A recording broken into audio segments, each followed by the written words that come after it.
ಇವತ್ತು ನೀರಾವರಿ ಯೋಜನೆಗಳು ನನ್ನಲ್ಲೇ ಒಂದು ಬಸವೇಶ್ವರ ಯಾತ್ ನೀರಾವರಿ 17ರಲ್ಲಿ ಪ್ರಾರಂಭ ಮಾಡಿದ್ದೀವಿ.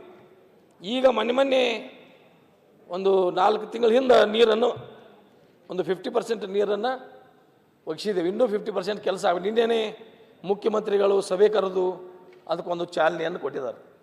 ನಾವು ಇಷ್ಟೊಂದು ಕಷ್ಟಪಡಬೇಕು, ಉತ್ತರ ಕರ್ನಾಟಕದವ್ರು ಬರಬೇಕು, ಇಲ್ಲಿ ಕೈ ಮುಗಿದ ಎಲ್ಲರ ಹತ್ರ ನಿಲ್ಲಬೇಕು, ಭಿಕ್ಷುಕರ ಥರ ನಾವು ಭಿಕ್ಷೆ ಬೇಡಬೇಕು.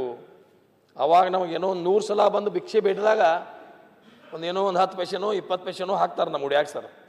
ಈ ಪರಿಸ್ಥಿತಿ ನಮ್ಮ ಉತ್ತರ ಕರ್ನಾಟಕದ MLAಗಳದಾಗಿದೆ. ಯಾಕೆಂದರೆ ನಾವು ಬೆಂಗಳೂರಿಗೆ ಬಂದರೆ ನಾನು ಒಮ್ಮೆ ಮೊನ್ನೆ ಹಿಂದೆ ಒಂದು 3-4 ತಿಂಗಳಿಂದ ಸ್ವಲ್ಪ ಮಾತಾಡಿದ್ದೀನಿ ಸರ್. ಅವಾಗ TV ಮಾಧ್ಯಮದವರು ಇವರು ಶಾಸಕ ಪಕ್ಷದ ತಮ್ಮ ಸ್ವಂತ ಪಕ್ಷದ ಆಡಳಿತ ಪಕ್ಷದ ಶಾಸಕರಾಗಿ ಸರ್ಕಾರದ ವಿರುದ್ಧನೇ ಮಾತಾಡ್ತಾರೆ ಅನ್ನೋಂಥ ಕೆಲವು ವಿಷಯಗಳು ಬಂದು ಸರ್. ನಾನೇನು ಸರ್ಕಾರದ ವಿರುದ್ಧ ಆಗಿ ಏನೇನು ಮಾತಾಡಲಿಲ್ಲ. ಅಧಿಕಾರ ಚುಕ್ಕಾಣಿ ಸರಿಯಾಗಿ ಆಗಬೇಕು, ಅಧಿಕಾರಿಗಳು ಪಾರದರ್ಶಕವಾಗಿ ಕೆಲಸ ಮಾಡಬೇಕು. ಅಧಿಕಾರಿಗಳು ಒಂದು ಕೆಲಸ ಅಧ್ಯಕ್ಷರೇ ಟೆಂಡರ್ ಆಗಿ ಅದು ಕೆಲಸ ಮುಗಿಲಿಕ್ಕೆ ಎಷ್ಟು ದಿವಸ ಬೇಕು, ಉಳಿದ MLAಗಳು ನನಗೆ ಗೊತ್ತಿಲ್ಲ ಎಷ್ಟು ದಿವಸನಾಗ ಮುಗಿಸ್ತಾರೋ. ನಮ್ಮಲ್ಲಿ ಅನ್ಕ 2 ವರ್ಷ 3 ವರ್ಷ 4 ವರ್ಷ ಆಗಲಾಗತೈತಿ.